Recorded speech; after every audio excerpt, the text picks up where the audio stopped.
Hello everyone, good morning. তো আজকে দিনটা হলো রবিবার আর আমি ব্লগটা এখান থেকে স্টার্ট করছি। তো দেখো আজকে রবিবার আর আজকে এখন যাব আমরা একটু মানে সবজি বাজার করতে। তো অনেকদিন ধরে ভাবছি যে একটু বাজারে যাব সবজি বাজার করতে, যেহেতু আমরা যাই না। তো ভাবছি যে সবজি বাজারটা করে নিয়ে আসি। তো চলো তোমাদের সাথে নিয়ে যাব, আশা করছি ভালো লাগবে। তো দেখো এদিকে সকালবেলা উঠে শুধু আমি মানে এদিকে দুধ গরম করেছি। তো এই যে দুধটা গরম করে নিয়েছে শুধু, আর এদিকে চা বানিয়ে নিয়েছি। তো প্রথমে চা খেয়ে তারপরে বেরাবো। আর আজকে মেয়েও তাড়াতাড়ি ঘুম থেকে উঠে পড়েছে, মানে গতকাল রাত্রিরে না ও তাড়াতাড়ি ঘুমিয়েছিল, বিকেলবেলা দিকে ঘুমায়নি।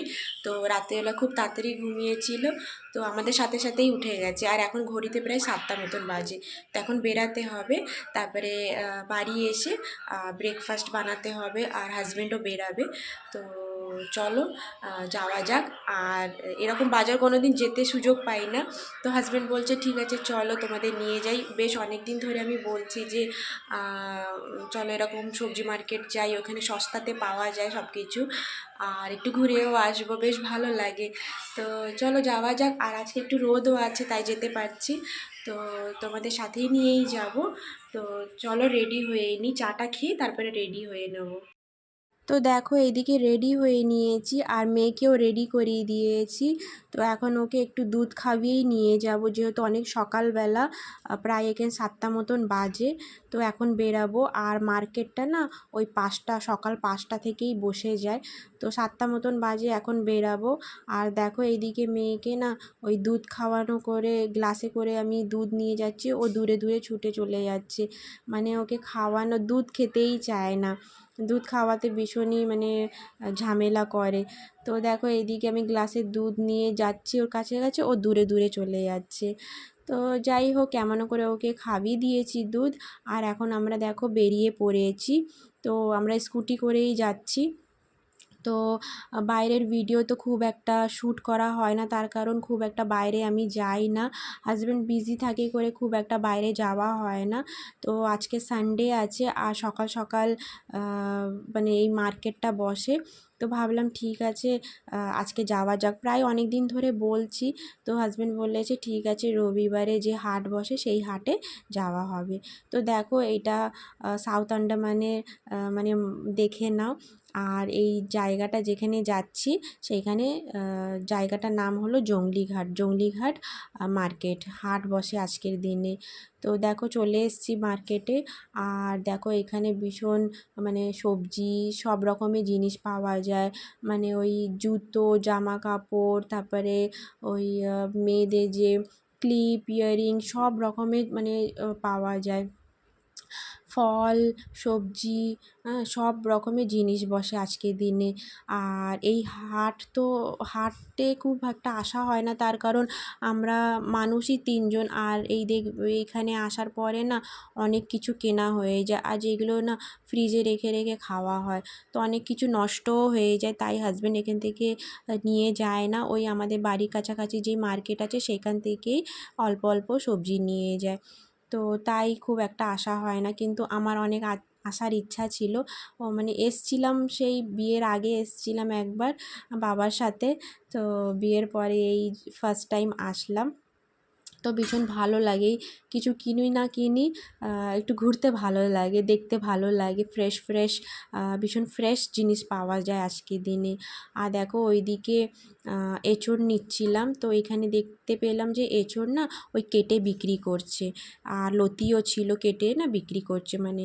তো তাই ভাবলাম ঠিক আছে নিয়ে নিই। তো দেখো তারপরে ফল টল নিয়ে আর বাড়ি চলে এসেছি। তো বাড়ি এসে ঝটপট করে এখানে ব্রেকফাস্ট বানিয়ে নিচ্ছি। তো আজকের ওই আটা মাখানো ছিল ফ্রিজে, তো ওই 3 কোনা পরোটাটাই করে নেব, খুব ঝটপট করেই হয়ে যায়। আর মেয়ের জন্যে তো আবার ওটস বানাতে হবে, তো তো খেতে চায় না পরোটা। তো দেখো এইদিকে ব্রেকফাস্ট বানিয়ে নিয়েছি আর হাজব্যান্ডকে ওইদিকে খাইয়ে পাঠিয়ে দিয়েছি। তো দেখো এদিকে আমরা খেতে বসেছি, আর এখন প্রায় 9:30 মতন বাজে। ঝটপট করে এসে ব্রেকফাস্টটা বানালাম। তো এই দেখো মেয়ে ঘুম পায়, ঘুম পায় মা, অনেক তাড়াতাড়ি উঠেছে, এখন ঘুম পায়, তো তাই বলছি যে ভাত খেয়ে ঘুমাবে। মা তাড়াতাড়ি রান্না করে নেবো। আর হাজবেন্ড ওইদিকে খেয়ে চলে গেছে।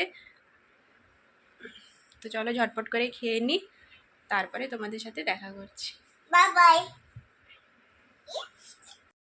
তো দেখো এইদিকে কি কি সবজি এনেছি তোমাদের দেখিয়ে দিই। তো এইদিকে দেখো এঁচোড় এনেছিলাম, এইভাবেই কেটে না বিক্রি হচ্ছিল। তো বাড়িতে এসে না শুধু ওই ভালো করে একটু কেটে আর মানে পরিষ্কার করে নেবো। আর এদিকে দেখো কুমড়ো, তারপরে একটা মানে ড্রাগন ফ্রুট, আর এইদিকে দেখো বেগুন, সিম, পেয়ারা এইসব নেওয়া হয়েছে। আর দুটো সিজার নিয়েছি, আর দুটো স্ক্রাবার নিয়েছিলাম, স্ক্রচ ব্রাইট। তো যাই হোক, স্ক্রচ ব্রাইটটা না ইউজ করে দেখেছি, খুব একটা ভালো না। আর 10 টাকার জিনিস, বলে না সস্তার জিনিস খুব একটা ভালো হয় না, তো ওই ব্যাপার। তো যাই হোক, ওইদিকে টুকটাক সবজি নিয়েছি, সেই সবজিগুলো এখন ফ্রিজেও রাখতে হবে। তো দেখো এদিকে রান্না করতে চলে এসেছি, আর এদিকে ভাত বসিয়ে দিয়েছি, আর এঁচোড়টা না একটু ভাপিয়ে নিয়েছি, খুব তাড়াতাড়ি হয়ে যাবে রান্না। তারপরে এইদিকে দেখো আলু, পেঁয়াজ, টমেটো এসব কেটে নিয়েছি, আর করলাটা ভাজা করব, এটাও কাটা হয়ে গেছে। তো ঝটপট করে এখন রান্না করে নিই। তো এইদিকে করলাটাও বসিয়ে দিয়েছি, আর ওইদিকে এঁচোড়টাও প্রায় বসাচ্ছি, ওই তেলের মধ্যে ফোড়নটা দিয়ে দিয়েছি। তো এদিকে রান্না করে নেওয়ার পরে ওইদিকে মানে খাওয়া দাওয়াও করব, প্রায় অনেকটাই বেলা হয়ে গেছে। ও বাজার থেকে এসে তারপরে সব কিছু সবজি কেটে গুছিয়ে নিয়ে তারপরে রান্না করতে বসেছি। তো আজকে রান্নাটা করে তারপরে পুজো করব, না তো ওই পুজো করতে গেলে না অনেকটাই দেরি হয়ে যাবে। আর যেহেতু মেয়ে খুব সকালবেলা উঠেছে, তো ওর ঘুম পেয়ে যাচ্ছে, মানে বাড়ি এসে না ঘুম পেয়ে যাচ্ছিল। তো যাই হোক, ওকে তারপরে কেমনও করে নিচে পাঠিয়ে দিয়েছি। তো ভাইজি আছে, ওর সাথে খেলছে ও। আর এদিকে আমি রান্না করে নিচ্ছি। তো দেখো এঁচোড়টা বসিয়ে দিয়েছি, প্রায় হয়ে গেছে ভাজা ভাজা, আর এখন জল দিয়ে দেব। আর ওইদিকে করলাটা তো ভাজছি। তারপরে দেখো এইদিকে মেশিনটাও চালিয়ে দিয়েছি, জামা কাপড়ও সাথে সাথে ধুয়ে নেবো। তো দেখো এইদিকে করলাটা ভাজা হয়ে গেছে, আর এঁচোড়টাও রান্না হয়ে গেছে। তো এঁচোড়টা না খুবই টেস্ট হয়েছিল জানো তো, ভীষণ ভালো হয়েছিল খেতে। তো দেখো এদিকে এঁচোড়টাও রান্না হয়ে গেছে, আর এখন ভাবছি একটু ভিন্ডিটা ভাজা করব। আসলে ভিন্ডিটা ভাজা মেয়ের জন্যেই করতে হচ্ছে। তো দেখো এইদিকে রান্না তো প্রায় সবই হয়ে গেছে, আর ভিন্ডি ভাজা করছি। তো এই যে ভিন্ডি ভাজা, মানে ভিন্ডি ভাজাটা করতাম না, তো মেয়ের জন্যে প্রায় কিছুই নেই, তো মাছ ভাজা করব। আর ওইদিকে এঁচোড় আর করলা ভাজাটাও হয়ে গেছে, আর ভিন্ডি ভাজাটা করে নিলেই আমার এদিকে রান্না কমপ্লিট হয়ে যাবে। তারপরে মেয়েকে স্নান করাবো, আর তার আগে আমিও স্নান করব, স্নান করে পুজো দিতে হবে। তো আজকে সকালবেলা ভেবেছিলাম স্নান করে করব, কিন্তু যেহেতু অনেকটাই সময় হয়ে যাচ্ছে, আর মেয়েরও ঘুম পেয়ে যাচ্ছে, অনেক সকালবেলাই উঠেছে, তো ওর ঘুম পেয়ে যাচ্ছে, তাই আমি রান্নাটা ঝটপট করে নিলাম। তো ওকে আগে মানে আমি স্নান করব, তারপরে ওকে স্নান করাবো। তো ভেন্ডিটা প্রায় হয়ে এসছে, আর মেয়েকে স্নান করানোর পরে মাছটা ভাজা করব, যেহেতু গরম গরম থাকবে, খেতে ভালো লাগবে। তো চলো আবার পরে দেখা করছি। তো দেখো এদিকে ভিন্ডি ভাজাটাও হয়ে গেছে, এখন স্নান করে নেব। তো দেখো স্নান করে চলে এসেছি পুজো দিতে। আর এই যে গাঁদা ফুল আছে, এই ফুল না আমি ওই মার্কেট থেকেই নিয়ে এসেছি, 30 টাকারই ফুল দিয়েছে। তো যাই হোক, এইদিকে গাছের ফুলও দেখো, মানে বাড়ির যে গাছের ফুল সেইগুলোও তুলে নিয়েছি। আর দেখো এইদিকে পুজোটাও দিয়ে দিয়েছি, আর এখন মেয়েকে স্নান করাবো, স্নান করিয়ে ওকে খাওয়াবো। তো যাই হোক, এদিকে দেখো পুজোটাও দিয়ে দিয়েছি, আর এখন চলো মেয়েটাকে স্নান করিয়ে দিই, তারপরে তোমাদের সাথে দেখা করছি। তো দেখো এইদিকে জামা কাপড়গুলো মেলতে চলে এসেছি। প্রথমে জামা কাপড়গুলো মেলে নেব, তারপরে মেয়েকে ওইদিকে ভাত খাওয়াবো। আর ওই ভাত খাওয়াতে বসলে না অনেকটাই দেরি হয়ে যায়। তো প্রথমে ভাবলাম যে জামা কাপড়গুলো মেলে নিই, তারপরে ওকে খাওয়াতে বসবো, আর আমি আর হাজব্যান্ডও খেয়ে নেব, যেহেতু এখনও হাজব্যান্ড আসেনি, হাজব্যান্ড আসার পরে খেয়ে নেব। তো যাই হোক, দেখো মেয়েকে এইদিকে স্নান করিয়ে দিয়েছি, এখন খেতে বসবো। আর এদিকে দেখো মাটন রান্না করেছিল মা। তো যাই হোক, আজকে সানডের ভীষণই খাওয়া টেস্টি টেস্টি হয়ে গেছে। তো যাই হোক, ওইদিকে দেখো খাওয়া টাওয়া করে একটু শুয়ে পড়েছিলাম, এখন সন্ধেবেলা দেখা করছি। তো এদিকে সন্ধ্যাবাতিও দিয়ে দিয়েছি। তো ব্লগটা এই পর্যন্তই রাখছি, টাটা।